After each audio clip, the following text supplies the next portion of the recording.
G7 की बैठक के लिए कनाडा रवाना हो गए और यहां पर अलग अलग मुद्दों को लेकर खास करके विदेश नीति को लेकर सवाल उठाए जा रहे हैं। फिलिस्तीन को लेकर सवाल उठाए जा रहे हैं और उसके साथ साथ भारत के डेलीगेशंस जो लौट कर आए हैं उनकी कामयाबी को लेकर अब टीएमसी भी सवाल उठा रही है। इन सारे मुद्दों पर हम चर्चा करेंगे।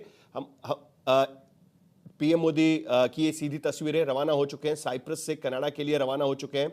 वहां पर G7 की बैठक में शामिल होंगे। साइप्रस में उनका नागरिक सम्मान, सर्वोच्च नागरिक सम्मान किया गया। ये 23वां नागरिक सम्मान है और यहां से अब कनाडा के लिए रवाना होते हुए ये सीधी तस्वीरें साइप्रस से आप देख सकते हैं। प्रधानमंत्री मोदी कनाडा के लिए रवाना हो चुके हैं। G7 में वो शरीक होंगे, उसको लेकर भी काफी सवाल उठाए जा रहे थे। आखिरकार कनाडा से उन्हें न्योता आया और वो तुरंत भारत ने एक्सेप्ट किया और अब प्रधानमंत्री ये दौरे पर जा रहे हैं और इससे पहले साइप्रस वो जा चुके हैं और साइप्रस से अब कनाडा के लिए रवाना हो चुके हैं।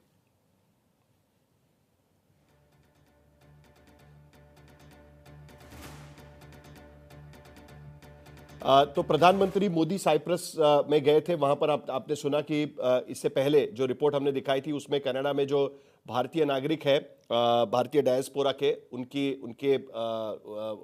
उनसे बातचीत की, वो भी आपने सुना।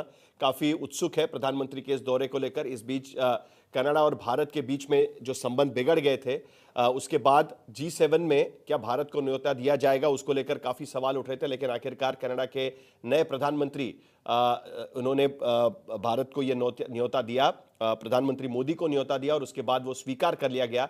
और इससे पहले एक डिटूर साइप्रस में किया गया क्योंकि अब अगले यूरोपियन यूनियन की चेयरमैनशिप ये साइप्रस के पास जाने वाली है। तो इसके लिए प्रधानमंत्री का ये साइप्रस का दौरा भी काफी अहम माना जा रहा है।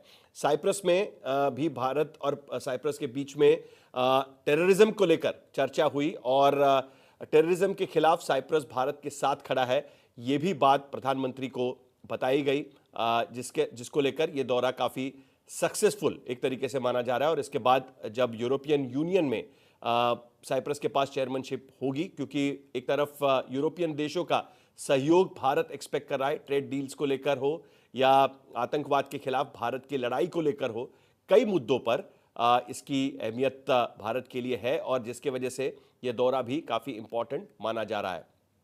तो अब G7 में दरअसल भारत G7 का सदस्य नहीं है, लेकिन G7 समिट के साथ साथ कई देशों को इस समिट के लिए आमंत्रित किया जाता है।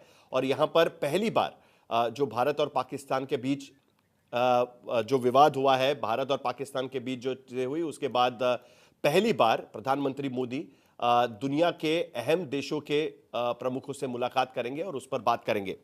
तो कुल मिलाकर इस बीच भारत में भी सरकार की विदेश नीति को लेकर काफी सवाल उठाए जा रहे हैं और